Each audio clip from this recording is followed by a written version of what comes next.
Let's start. 242, Chapter 19 Number. Analysis. Creative people aren't all cut from the same cloth. They have varying levels of maturity and sensitivity. They have different approaches to work. And they're each motivated by different things. Managing people is about being aware of their unique personalities. It's also about empathy and adaptability, and knowing how the things you do and say will be interpreted and adapting accordingly. Who you are and what you say may not be the same from one person to the next. For instance, if you're asking someone to work a second weekend in a row, or telling them they aren't getting that deserved promotion just yet, you need to bear in mind the individual. 2. Vincent will have a very different reaction to the news than Emily, and they will each be more receptive to the news if it's bundled with different things. Vincent, Emily. Perhaps that promotion news will land easier if Vincent is given a few extra vacation days for the holidays, while you can promise Emily a bigger promotion a year from now. Vincent, Emily 1. Consider each person's complex positive and negative personality traits, their life circumstances, and their mindset in the moment when deciding what to say and how to say it. Personal connection, compassion, and an individualized management style are key to drawing consistent, rock-star level work out of everyone. MTC. Good job. MTC. Let's start. 242, Chapter 19 Number. 0102. In England in the 1680s, it was unusual to live to the age of 50. 168050. This was a period when knowledge was not spread widely, there were few books and most people could not read. As a consequence, knowledge passed down through the oral traditions of stories and shared experiences.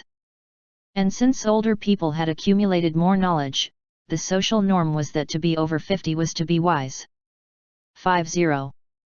This social perception of age began to shift with the advent of new technologies such as the printing press. Over time, as more books were printed, literacy increased, and the oral traditions of knowledge transfer began to fade. With the fading of oral traditions, the wisdom of the old became less important, and as a consequence being over 50 was no longer seen as signifying wisdom. 50. We are living in a period when the gap between chronological and biological age is changing fast and where social norms are struggling to adapt. In a video produced by the AARP, formerly the American Association of Retired Persons, young people were asked to do various activities just like an old person. AARP, American Association of Retired Persons. When older people joined them in the video, the gap between the stereotype and the older people's actual behavior was striking. It is clear that in today's world our social norms need to be updated quickly. MTC. Good job. MTC. Let's start. 242, Chapter 19 Number. 0304. Events or experiences that are out of ordinary tend to be remembered better because there is nothing competing with them when your brain tries to access them from its storehouse of remembered events. In other words, the reason it can be difficult to remember what you ate for breakfast 2 Thursdays ago is that there was probably nothing special about that Thursday or that particular breakfast. Consequently, all your breakfast memories combine together into a sort of generic impression of a breakfast. 2. Your memory merges similar events not only because it's more efficient to do so, but also because this is fundamental to how we learn things. Our brains extract abstract rules that tie experiences together. This is especially true for things that are routine. If your breakfast is always the same cereal with milk, a glass of orange juice, and a cup of coffee for instance, there is no easy way for your brain to extract the details from one particular breakfast.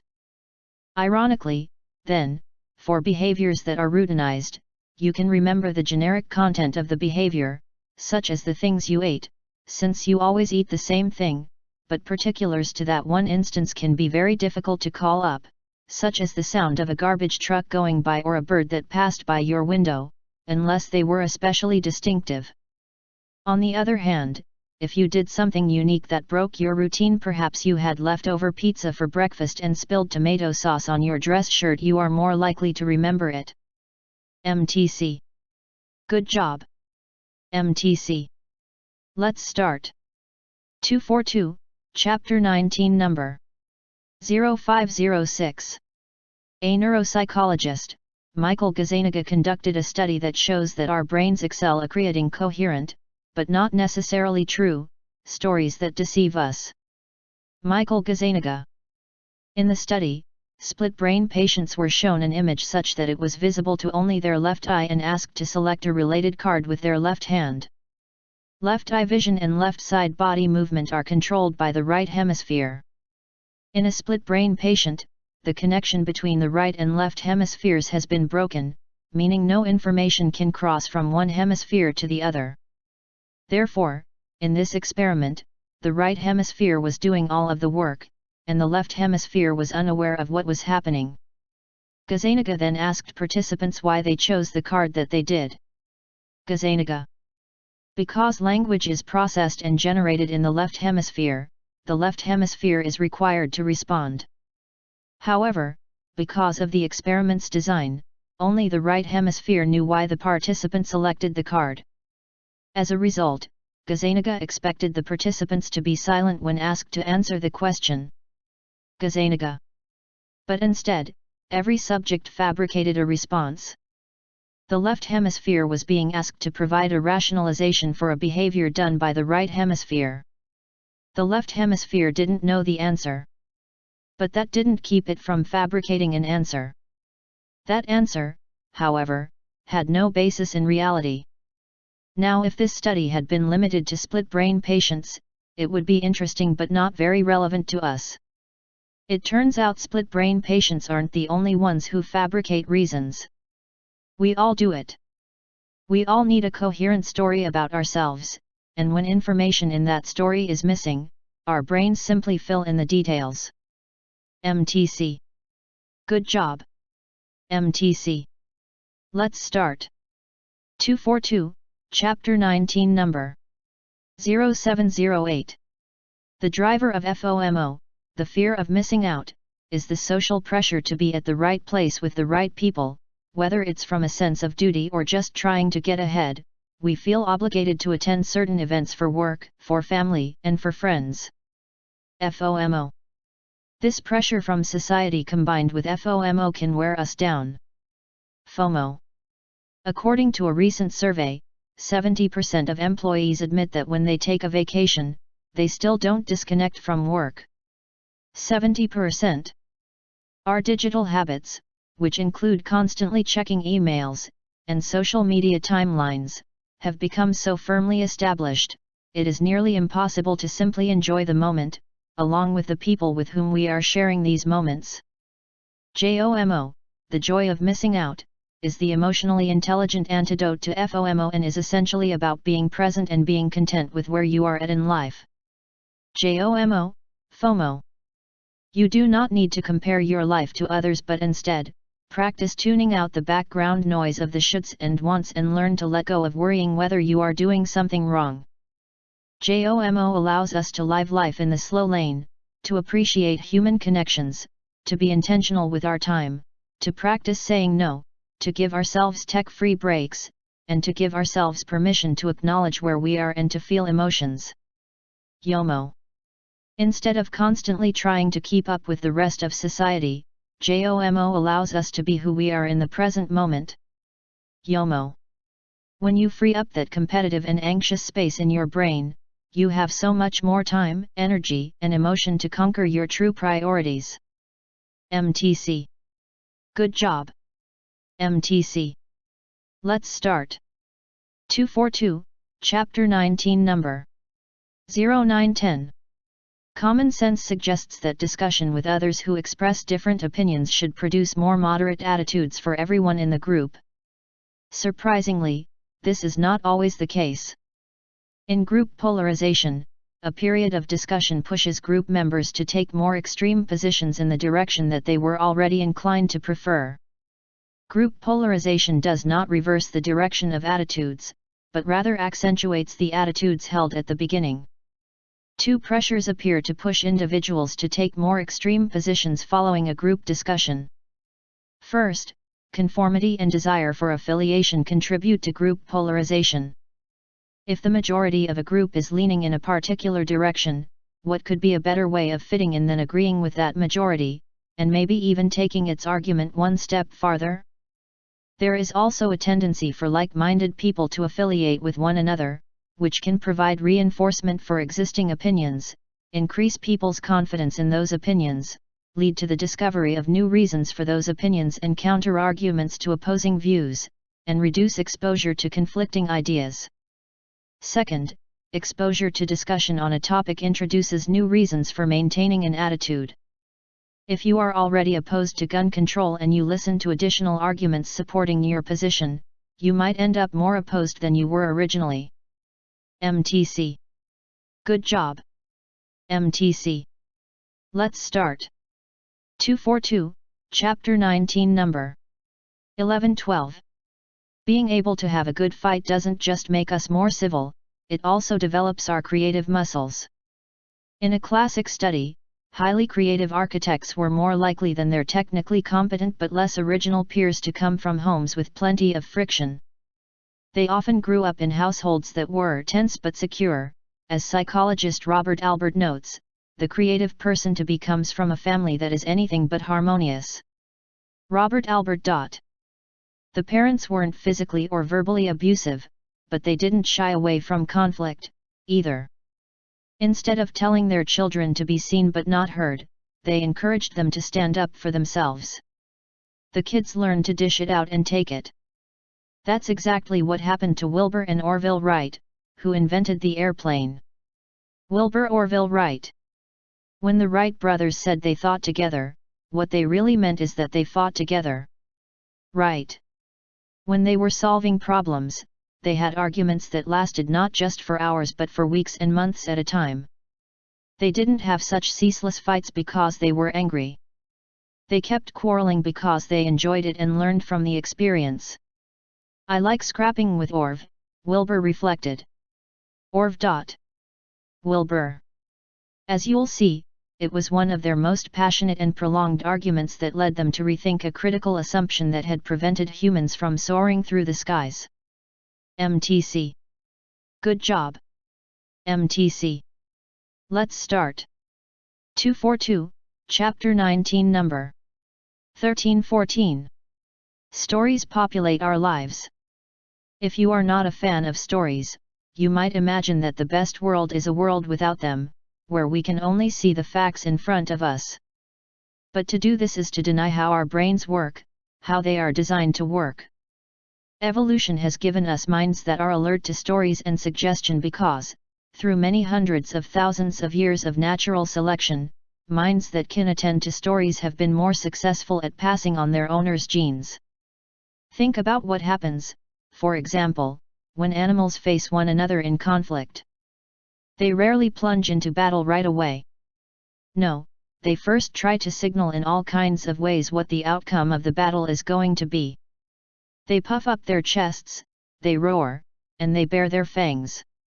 Animals evolved to attend to stories and signals because these turn out to be an efficient way to navigate the world. If you and I were a pair of lions on the Serengeti, and we were trying to decide the strongest lion, it would be most foolish for both of us to plunge straight into a conflict. It is far better for each of us to make a show of strength, to tell the story of how our victory is inevitable. If one of those stories is much more convincing than the other, we might be able to agree on the outcome without actually having the fight. MTC. Good job. MTC. Let's start. 242, Chapter 19, Number 15-16. In this day and age, it is difficult to imagine our lives without email. But how often do we consider the environmental impact of these virtual messages? At first glance, digital messages appear to save resources. Unlike traditional letters, no paper or stamps are needed, nothing has to be packaged or transported. Many of us tend to assume that using email requires little more than the electricity used to power our computers. It's easy to overlook the invisible energy usage involved in running the network, particularly when it comes to sending and storing data. Every single email in every single inbox in the world is stored on a server. The incredible quantity of data requires huge server farms, gigantic centers with millions of computers which store and transmit information. These servers consume massive amounts of energy, 24 hours a day, and require countless liters of water, or air conditioning systems, for cooling. 4. The more messages we send, receive, and store, the more servers are needed, which means more energy consumed, and more carbon emissions. Clearly, sending and receiving electronic messages in an environmentally conscious manner is by no means enough to stop climate change. But with a few careful, mindful changes, unnecessary CO2 emissions can easily be avoided. CO2.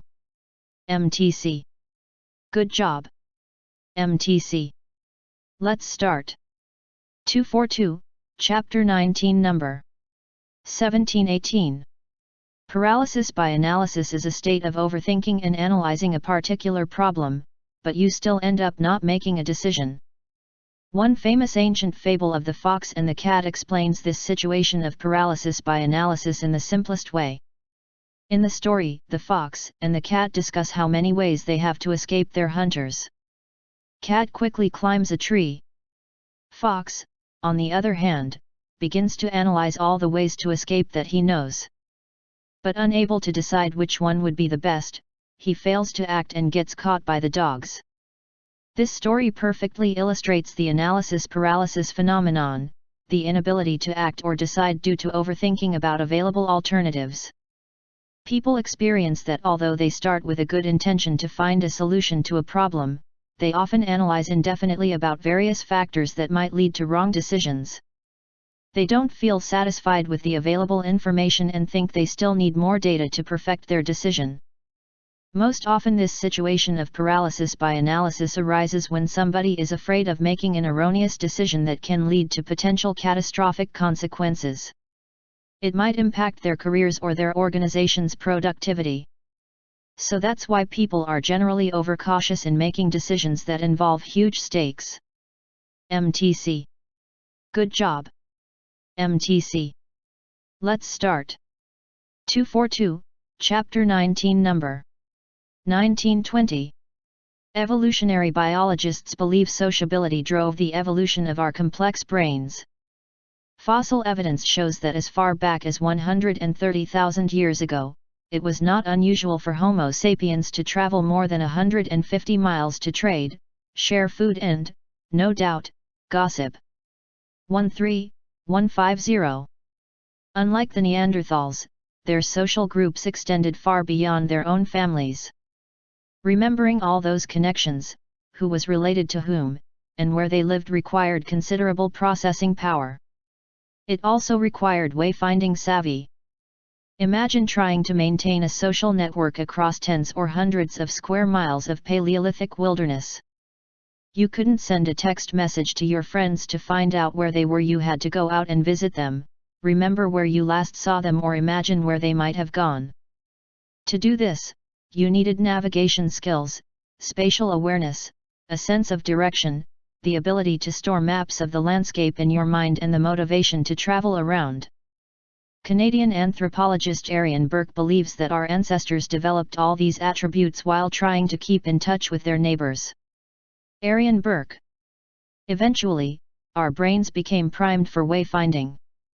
Meanwhile, the Neanderthals, who didn't travel as far, never fostered a spatial skill set. Despite being sophisticated hunters, well adapted to the cold and able to see in the dark, they went extinct. In the prehistoric Badlands, nothing was more useful than a circle of friends. MTC. Good job. MTC. Let's start. 242, Chapter 19, Number 2122.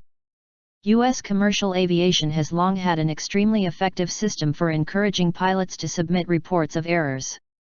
The program has resulted in numerous improvements to aviation safety. It wasn't easy to establish.